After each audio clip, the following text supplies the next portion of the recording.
Selamat pagi, salam sejahtera bagi kita semua. Perkenalkan, nama saya Erik Supriyanto Nausona, NIM 2205040145.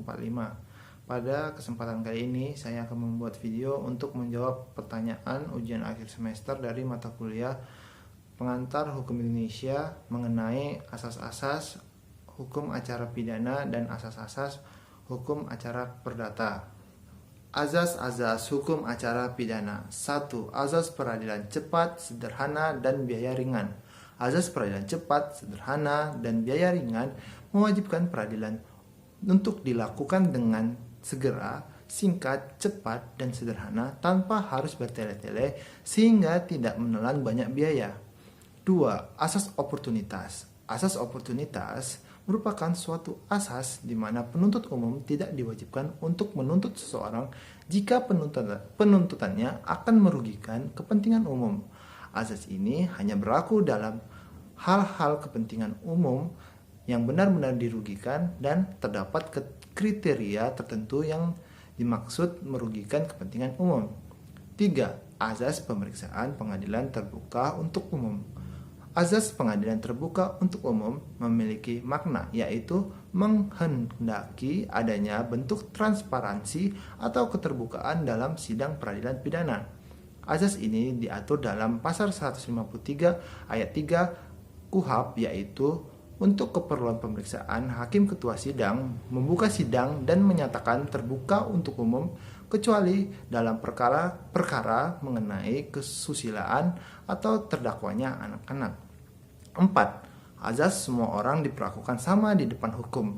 Asas diperlakukan sama di depan hukum atau equality before the law adalah bentuk perlakuan yang sama atas diri setiap orang di muka hukum dengan tidak membedakan latar belakang sosial, ekonomi, keyakinan politik, agama, dan golongan sebagainya. Penerapan asas ini dapat terlihat dalam penjelasan umum butir 3A KUHP tahun 2009 tentang kekuasaan kehakiman yang menyebutkan perlakuan yang sama atas diri setiap orang di muka hukum dengan tidak mengadakan pembedaan perlakuan.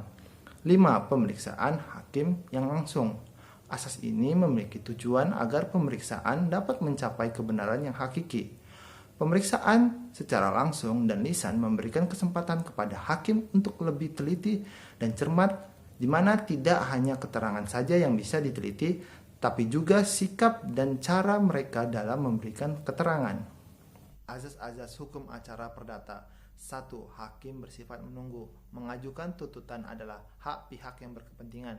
Hakim bersifat menunggu datangnya tuntutan yang diajukan kepadanya. Namun sekali datang perkara diajukan kepadanya, hakim tidak boleh menolak untuk memeriksa dan mengadilinya, meski dengan dalih hukum tidak dan kurang jelas.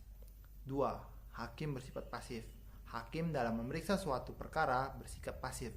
Artinya, ruang lingkup atau luas pokok sengketa yang diajukan kepada hakim ditentukan oleh pihak yang berperkara dan bukan oleh hakim.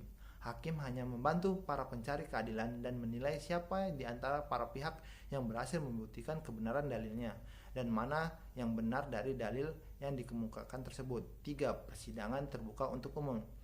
Azas sifat terbukanya persidangan adalah hakim dalam mengadili suatu perkara yang diajukan oleh penggugat, persidangannya terbuka untuk umum. Dalam praktik persidangan yang terbuka untuk umum, persidangannya dilaksanakan dalam ruangan yang pintunya terbuka dan setiap orang tanpa terkecuali dapat menyaksikan jalannya persidangan.